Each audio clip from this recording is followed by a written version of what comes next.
Muy buenas tardes, muchas gracias por la invitación. Cuando la Liliana lo invita a uno es difícil decirle que no. Así que nosotros que estuvimos estos últimos 3 días en Trujillo, rumbo a Santiago, hicimos este alto para estar con ustedes. Muy grato. Cuando en el año 2014 comenzaron los trabajos preparatorios para Hábitat 3, los países comenzaron de inmediato a preguntarse, y fue bien interesante si uno lo compara con el ejercicio de hace 20 años atrás para Estambul.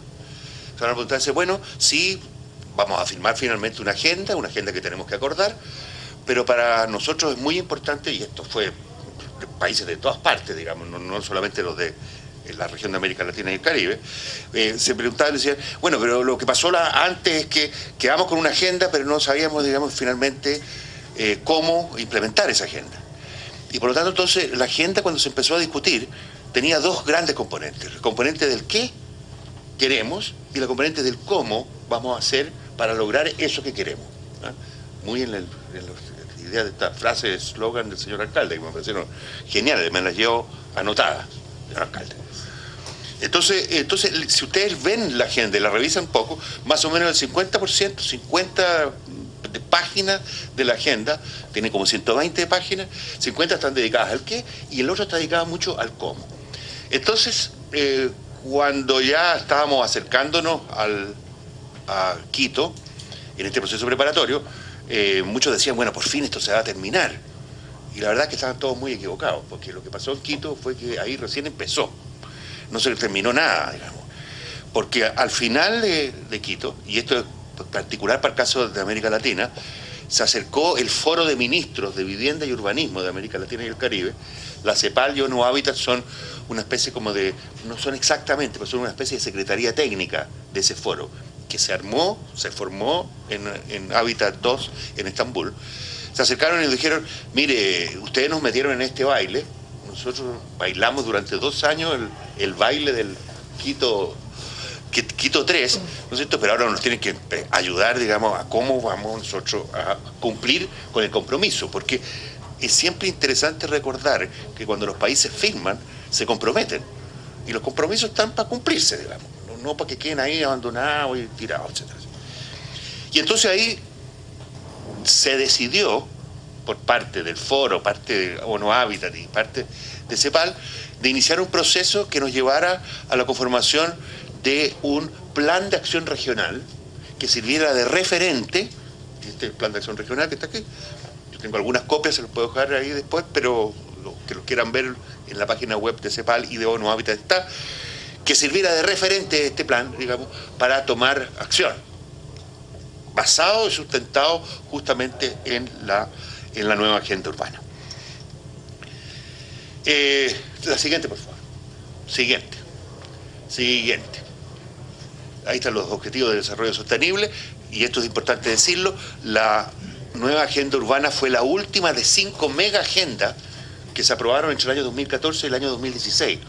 Ahí está el Acuerdo de París, está la de financiamiento, está la de resiliencia, cambio climático, de resiliencia de Sendai, está los ODS, por supuesto, que es lo que nos trae aquí ahora, y la última en aprobarse en este periodo muy breve de 2 años fue la de la nueva agenda urbana.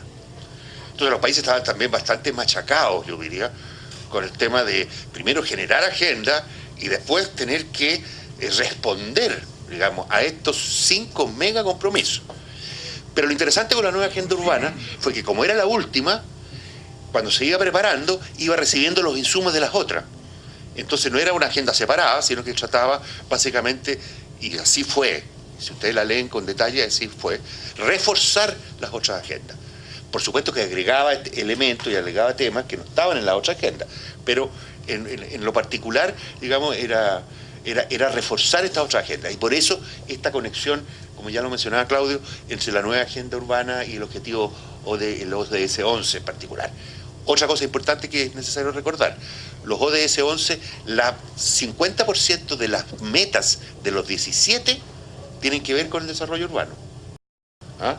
El 1, digamos, el de la pobreza, lo mencionábamos ayer, ¿te acuerdas en el seminario? En un continente donde que es el continente más urbanizado, en desarrollo más urbanizado del planeta. El 76% de toda la población de América Latina y el Caribe vive en ciudades. Si usted a eso le suma, digamos, los niveles de pobreza, la pobreza urbana es lo que perfila y caracteriza fundamentalmente esa situación tan crítica que hemos tenido ya históricamente. Entonces, ODS se conecta con la nueva agenda urbana. ¿Cuáles son? Siguiente, por favor. Siguiente.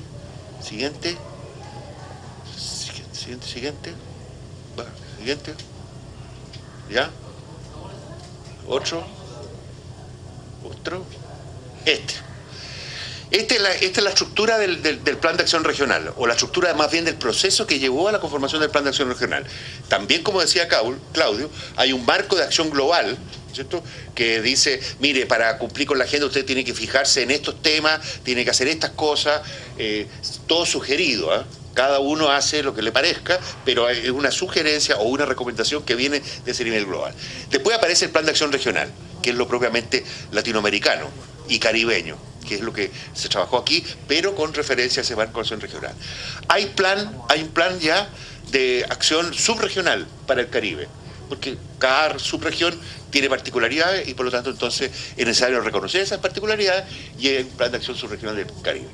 Y aquí llegamos al punto más importante, porque todo de ahí para arriba, todos los puntos estos de aquí para arriba, o estos productos, como le gusta a la Liliana decir, de ahí para arriba, son referenciales, pero el que implementa de verdad son los países y las ciudades, señor alcalde. Lo otro es referencial. La región no implementa nada, porque la región no tiene institucionalidad, ni gobernabilidad para implementar nada. Por lo tanto, son los países, viceministerios, ¿cierto?, y ciudades como, en este caso, el municipio de San Isidro, los que implementan. Y por eso, entonces, que de arriba se derivan, hay una derivada, ¿no es cierto?, a la formación de planes nacionales urbanos, en referencia al Plan de Acción Regional, y planes de ciudad en referencia al Plan de Acción Regional. Lo interesante es que esos dos planes, esos dos tipos de planes, reconocen lo que está pasando. No es que vengan a imponer una nueva cosa separada de lo que está haciendo San Isidro, ¿eh? Pero le ilumina con algunos insumos, ¿no es cierto?, que son los insumos que vienen de la nueva agenda urbana. Por lo tanto, se trata de tomar lo que está haciendo San Isidro, ¿cierto?, leerlo a la luz del Plan de Acción Regional y de la nueva agenda urbana y renovar esa propuesta, pero sin cambiarla así radicalmente ni olvidarse de ella, ¿no? Porque es la que está legitimada, además, por una autoridad que es elegida. Tampoco se trata aquí de que el alcalde puede estar cambiando a cada rato para donde quiere ir, sino que su programa está legitimado por el voto popular, como le dicen. Bueno, sigamos. Hay principios rectores del plan, y esto es importante, ¿no es cierto? Ciudades inclusivas, economías urbanas inclusivas, sostenibilidad ambiental urbana, los tres pilares del desarrollo sostenible, y esta región le agrega lo de gobernanza efectiva y democrática. Manuel Pablo, ¿te acuerdas que ese era lo que tú mencionaste? Digamos, el tema de la gobernanza. Eso no estaba, digamos, en la nueva agenda urbana como principio. Nosotros aquí en América Latina se lo agregamos. Entonces la pregunta es, ¿cómo construimos ciudades inclusivas? ¿Cómo construimos economías inclusivas en esas ciudades? ¿Cómo aseguramos la sostenibilidad ambiental? ¿Y cómo aseguramos gobernanza democrática? ¿Entiendes? Esas son las cuestiones que están escritas acá adentro como recomendación, como referencia justamente para que cada entidad pueda considerarla en sus propios quehaceres y en sus propias acciones. Sigamos. Y aquí están, yo ya no veo nada ya aquí, se me puso muy chico, pero estos son los 6 ejes de acción que tiene el plan. Primero, políticas nacionales urbanas. Se sostiene que la urbanización primero llegó a ser un problema del desarrollo nacional. O sea, ya no es un tema solamente de San Isidro o solamente de Trujillo o de alguna ciudad, sino que ya por esos niveles tan altos de urbanización y por el efecto económico que tienen las ciudades. San Paulo es la tercera economía más importante de América Latina. O sea, es 7 veces la economía de todos los países centroamericanos acumulada. O sea, es un mega país, digamos, si uno lo compara con Centroamérica. Río de Janeiro es una economía más potente que Chile, en términos de Producto Interno Bruto. Entonces, si uno ordena los países en términos de países, de economías de países, economías de ciudades, hay ciudades que son muy superiores desde el punto de vista de la generación del producto. Mal indicadora, el Producto Interno Bruto no es un indicador muy, pero es el que tenemos, el que más se usa. ¿Ya? Entonces, por lo tanto, ese peso económico y el peso poblacional hacen que el tema sea un tema del desarrollo nacional. En el Perú, el tema es fundamentalmente de las grandes ciudades, partiendo por Lima. Marcos legales urbanos. Hay que revisar, es necesario revisar, hay una nueva mirada, hay un nuevo paradigma, cuál es el sustrato jurídico y legal para poder operar, digamos, en esa implementación a nivel urbano. Planificación urbana, claramente, qué tipos de planificación urbana son necesarios hoy a la luz de la nueva agenda urbana, el tema del financiamiento, que es crítico, se puede tener muchas cosas, hay muchas ideas, hay muchas voluntades, pero si no hay financiamiento no hay nada. Implementación local. San Isidro, ahí aparece. Nada se hace allá arriba sin que se haga acá abajo. En realidad uno podría invertir la cosa, nada se hace abajo sin que necesariamente se tenga que hacer arriba. O sea, en el fondo, esta es una cuestión, una calle de doble tránsito. No es de una sola vía, sino que es de dos vías. Y nosotros le agregamos acá en la región, y digo nosotros, después me voy a referir a quiénes son nosotros, mecanismos de monitoreo, reporteo y revisión. Eso no estaba en el marco global. Cuando hablamos de nosotros, nosotros son las agencias de Naciones Unidas que convocaron a los ministerios, a los países, a los gobiernos locales, a la academia, a las ONG y al sector privado. Esos son las familias de actores que finalmente produjeron el plan de acción regional este que está acá. Y yo creo que por ahí sería ya, porque lo otro es ya entrar en detalle y no hay mucho más tiempo. A ver, ¿cuál sigue por ahí? ¿Sí? Claro, ahí ya entramos eje por eje. ¿Ah? Pero eso se los dejo entonces para que ustedes puedan mirarlo acá para darle beneficio a otros. Muchas gracias. Bueno, muchísimas gracias a Ricardo. María Elena me está pidiendo intervenir ahora. Tiene ahí unas palabras que decir también para todo el grupo. ¿Si me ayuda Susana? Por favor. Mire, muchas de las experiencias que se están... Yo primero quiero felicitar la iniciativa que se está desarrollando a través de Unión Hábitat y también de la CEPAL y de todos los que están contribuyendo a hacer viable este proceso. Y una de las cosas que felicitar al alcalde por la experiencia exitosa que está haciendo en el tema de gestión territorial sostenible. Hablábamos de gestión urbana, ambiental, ahora es mucho más abarcativo, ¿no es cierto? Y en ese marco de procesos, lo que nosotros quisiéramos es también trabajar una propuesta de la recuperación de los espacios públicos, pero donde el reconocimiento de las ciudades sea mucho más holístico. Es decir, entendiendo que las ciudades son ecosistemas vivos y en el que en él habitan ciudadanos y ciudadanas que interactúan con estos ecosistemas y que tienen impactos en ellos, y también entendiendo de que esa interacción, nuestra propia vida, depende de lo que nosotros hagamos o no con la naturaleza. Siento que esa falta de conexión afectiva y efectiva que anteriormente tenían los pueblos andinos, amazónicos de nuestros países, en especial en el Perú, se ha ido perdiendo poco a poco en esta jungla que se han convertido las ciudades. Y que bueno fuera un espacio territorial ordenado, inclusivo, seguro, como es la aspiración de todos y todas, sino que cada vez es mucho más violento y desarraigado, ¿no? Vivimos encerrados en nuestras casas, rodeados de muros, y hemos olvidado que el paisaje es parte de la naturaleza y es parte de algo que no he visto, con el perdón, o sea, quizás no he estado también bien mis lentes, en el tema de la presentación de ese plan, que me parece interesantísimo el proceso que están haciendo. Me ha impresionado mucho el que estén partiendo por fin de la realidad hacia arriba y no del plan hacia la realidad. Porque en ese divorcio hemos venido manejándonos por muchísimos años, ¿no? Haciendo grandes planes que no corresponden a los intereses de los actores que habitan estos espacios urbanos. Y por eso quisiéramos trabajar la anterior imagen, que es cómo podemos llevar adelante un proyecto de ley sobre el paisaje y la naturaleza. Un proyecto de ley que incorpore todo lo que aquí estamos hablando, pero que revalore el tema de la visión ecosistémica de la ciudad, la siguiente. Y en esa perspectiva, yo vengo de las costas, o sea, yo soy de un ecosistema marino costero, ¿no?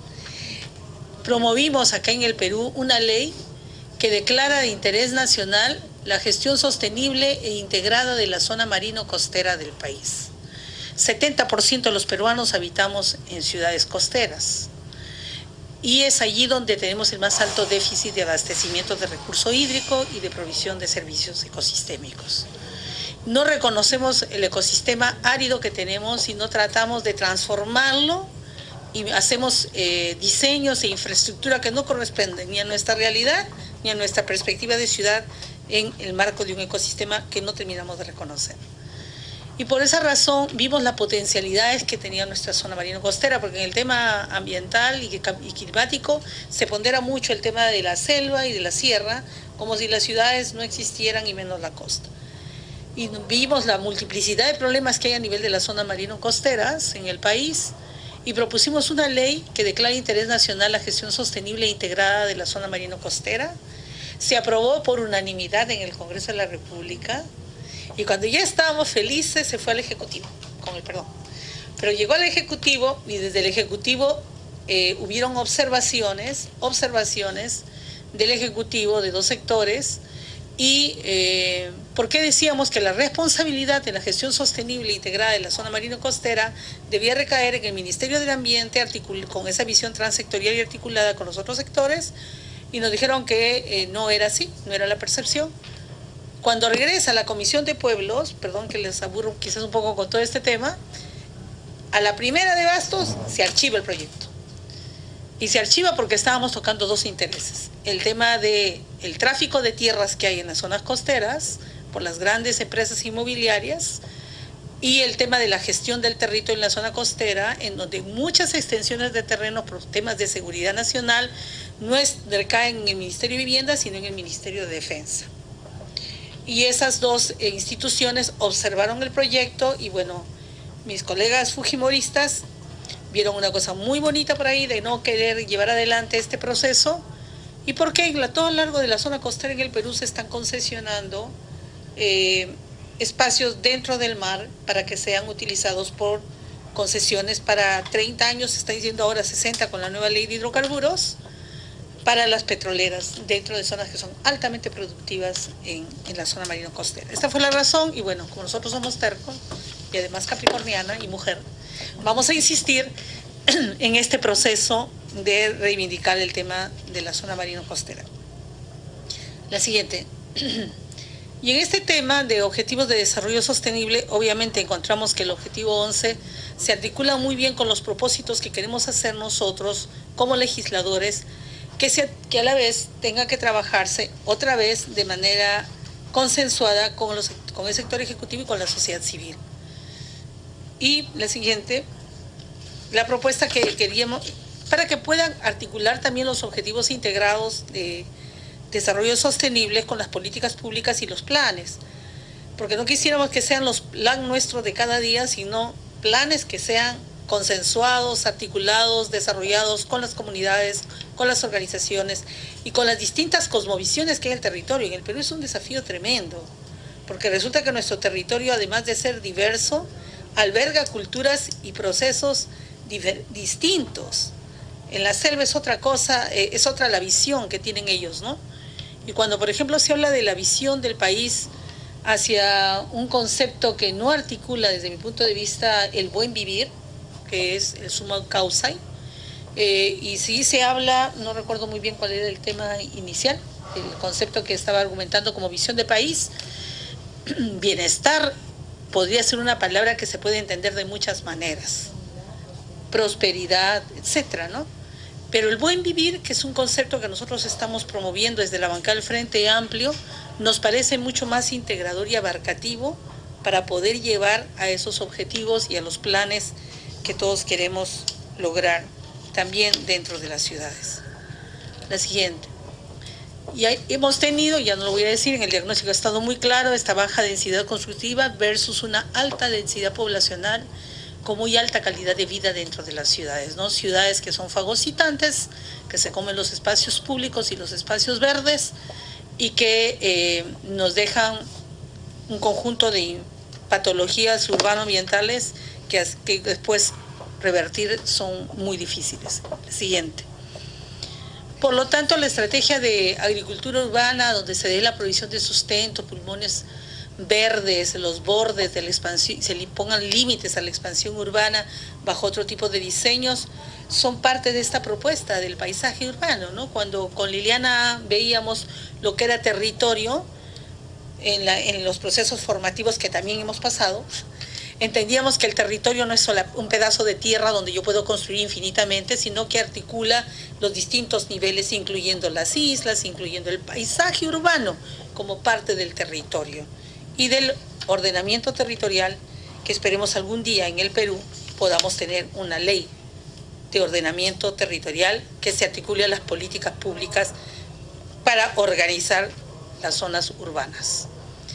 Y esto de la ecoadaptación, nos consideramos que es parte de una estrategia de adaptación a un escenario de cambio climático con sistemas vivos y naturales en todos los planes y los diseños de cada edificación, de los barrios, de las ciudades y de su infraestructura. Evitar crear problemas para luego mitigarlos, volviendo los flujos, los flujos en ciclos, recuperando esta visión holística de las ciudades. Por ejemplo, coeficiente de área natural que pueda generar y ampliar las áreas verdes vivas en las edificaciones, en las infraestructuras, los famosos techos verdes, las paredes, los balcones, los patios, los pavimentos que sean permeables. Hemos tenido hace poco un fenómeno del Niño, ¿no? Cómo recuperar eso que es un problema en una oportunidad para tener almacenes de agua que permitan después volver verdes las ciudades, como lo está haciendo, que es una maravilla. Me lo va a ver el alcalde allá, a Chimbote, para que nos asesore, y espero que próximamente sea el alcalde de Lima por el Frente Amplio. Bueno, eso vamos a hablar después. Sistemas de reciclaje, entre otros. O sea, es que de verdad, señor alcalde, necesitamos esas experiencias a una escala mayor y que no hagan la salvajada que están haciendo ahora con el famoso Panamericano, malogrando toda la zona de la Costa Verde. O sea, avanzamos un poquitito en esos procesos, pero por otro lado nos está ganando la visión de más concreto en lugar de más área verde y más vida, ¿no? Y las experiencias son miles, hay un montón en todo el mundo, ¿no? La otra, me está retrocediendo, avanza por favor, no me boicoteo. Ya, Susi, no, tranquila. Esto tema de los patios verdes en Berlín, lo que hemos visto en Holanda y lo que estamos viendo también acá en el Perú ya, ¿no es cierto? Cuando había un ingeniero que lamentablemente nos dejó bien cesados, que iba a unos eventos de saneamiento básico y era una herejía hace 20 años que una socióloga se metiera, porque nunca nos invitaban, a los eventos de ingeniería ambiental y de saneamiento urbano, y él decía, estoy cansado de venir a los mismos eventos, a oír las mismas cosas y que no hagan nada. Entonces él decidió hacer algo cuando empezó a hacer el reuso de las aguas servidas con fines de forestación y volver con estas especies que son adaptadas, ¿no?, al clima, volver verde la ciudad, evitando de esta manera utilizar agua para regar agua potable para regar áreas verdes, y volvió parte de la costanera bonita como está ahora y además segura, porque evitaba que haya un problema de erosión de los suelos hacia los acantilados. ¿Por qué no poder hacer estos ejemplos si hace rato la pólvora ya está descubierta y solamente es un tema, desde mi punto de vista, de una acción mucho más conjunta? La siguiente. El desafío, por lo tanto, con esta ley de paisaje urbano que queremos promover y que seguramente Liliana de todas maneras y muchos de ustedes nos van a ayudar para hacerla realidad, es conservar y aumentar las áreas naturales vivas y verdes, incrementar áreas verdes al menos a 9 metros cuadrados por persona al interior de las viviendas y en las edificaciones, así como en lo local, en la ciudad. Podríamos empezar por dar el ejemplo aquí, ¿no?, en el Congreso de la República. Establecer coeficientes mínimos de área natural como requisito de licencias y de los cambios de uso que impliquen una mayor densidad. Conservar humedales, las lomas, hay un montón de lomas costeras.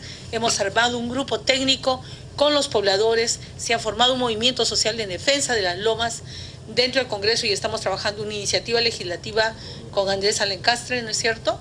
El tema de cuencas, entender que las cuencas no son cosas desintegradas, sino que articula, organiza y armoniza el territorio desde las zonas de las sierras, de las cumbres hasta las costas, y también en las zonas periurbanas, forestar las laderas, las bermas y las zonas de mayor congestión en las ciudades. 2 árboles por habitante, y no hay lugar de que se siembren esas especies que no sirven para nada, y eso significa el tema de entender los ecosistemas en que vivimos. Por ejemplo, me decía un amigo que trabaja en La Molina, Juan Torres, ¿por qué están interesados ustedes en andar sembrando poncianas en la costa? Cuando el hábitat no lo permite, y lo que deberíamos tener acá son algarrobos, ¿no? Molles, especies, olivos, especies que son propias de nuestro ecosistema, y no ir contra lo que la naturaleza nos dice por sentido común. Pero a la gente le gusta tener una ponciana que es horrible, es caducifolia, que se le caen las hojas y se queda pelona. Pero así estamos acostumbrados en nuestra idiosincrasia, porque se ve mucho más bonito y más moderno. O sea, el concepto de modernidad nos está llevando a donde estamos ahora. Promover entonces, pero eso tiene que ser también parte de políticas de Estado que tenemos que trabajar en programas masivos con el CERFOR, apoyando a los gobiernos locales y apoyando a los gobiernos regionales en esa nueva perspectiva. Y la intangibilidad de las zonas agrícolas, de lo verde urbano, y yo ahí sí estoy de acuerdo. No sé si porque el espíritu sancionador esté muy de moda últimamente en el Perú, pero es importantísimo el tema de la sanción de las autoridades y el modificar esa ley que indica que un alcalde puede, con el perdón, usted obviamente no, pero hay algunos alcaldes como el de Michimbote que cuando ven un árbol ven un enemigo, ¿no? Entonces que lo talan como les da la gana, y como son impunes frente a la ley, el tema de que 4 años de prisión efectiva que dice el Código Penal no procede cuando se trata de los gobiernos locales. Entonces, sancionar y autoridades y aquellos que lo incumplan, porque un árbol es un ser vivo que nos da un conjunto de beneficios ecosistémicos. La siguiente. Y trabajar con eso, ¿no? Localizar los objetivos de desarrollo sostenibles y identificando cuál es el rol que tenemos los ciudadanos y las autoridades locales, los espacios cada vez más democráticos y concertadores que promuevan esa planificación al revés que ahora se está haciendo, es de abajo hacia arriba, con procesos participativos, con participación de los actores públicos y privados, que no vean a la sociedad civil como enemigos, sino como aliados, que reconozcan los saberes locales ancestrales y a partir de eso se transformen en observatorios locales de los objetivos de desarrollo sostenible. Y estos actores locales están trabajando aún su comprensión, por lo tanto el tema de fortalecimiento de capacidades no debería estar al final, para mí debería estar al principio. Porque acá se da mucha plata para la ejecución de obras, pero muy poca para planificar, para fortalecer y para entender el diseño de las ciudades con una visión que va más allá del cortoplacismo. Finalizo señalando que estos objetivos se podrán, a partir de una propuesta, que a ver si ojalá aquí me tomen la flor, que es cómo hacemos, por lo menos yo estoy dispuesta a hacerlo y espero que ustedes me ayuden, una comisión nacional de desarrollo sostenible para monitorear los objetivos de desarrollo sostenible, y en el cual trabajemos juntos en el marco del objetivo 11 y la política territorial, en coordinación con CEPLAN y en coordinación con vivienda, porque yo soy parte, voy a veces a represión del FA a los acuerdos nacionales, pero la verdad, a lo mejor me perdí una reunión donde no se ha tocado este tema, pero me gustaría ser mucha más parte activa de este proceso, ofrecerles que aquí en el Congreso les damos todas las facilidades para lograr hacer normas en conjunto con ustedes, con nuestro equipo legal, y que esto deje de ser un discurso para convertirse en una realidad. Muchísimas gracias. Bien, terminamos con esta mesa de trabajo organizada por la congresista María Elena Foronda. Vamos a continuar de inmediato con 2 programas importantes que no se deben perder. Expediente Odebrecht y seguidamente Voz Ciudadana. Adelante.